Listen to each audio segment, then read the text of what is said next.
হ্যাঁ জিজ্ঞেস করলো, আরেকজন চেক করলো একটু দাঁড়ান, জিজ্ঞেস করবো। ওনার 5-7 মিনিট হেনস্থা করছে, উনি তো চলে যাওয়া অবস্থা। আমি টাইমটা ভিতরে নিয়ে আসলাম এবং এটা নির্বাচন কমিশনের আমি জানানোর জন্য গেলাম।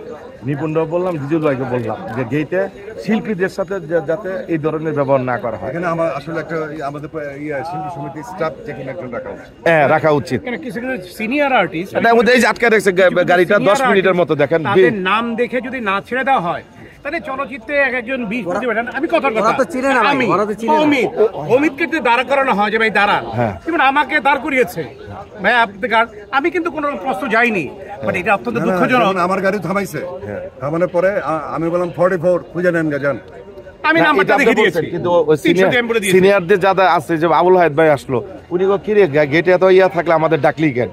এটা তো দুঃখজনক। এই যে হেনস্থা হচ্ছে, শেষ করতে চাই, এখানে অমিত আছে পাশে। এই ধরনের ইলেকশন আমাদের কখনোই কাম্য না, এবং I am telling you very frankly, this the very last time আমি ইলেকশন করছি। পরবর্তীতে যদি ইলেকশনের প্রথা এরকম থাকে, আমি আর জীবনে ইলেকশন করবো না। ধন্যবাদ। যাক, আপনারা শুনতে পাচ্ছেন যারা এই মুহূর্তে আমার লাইভে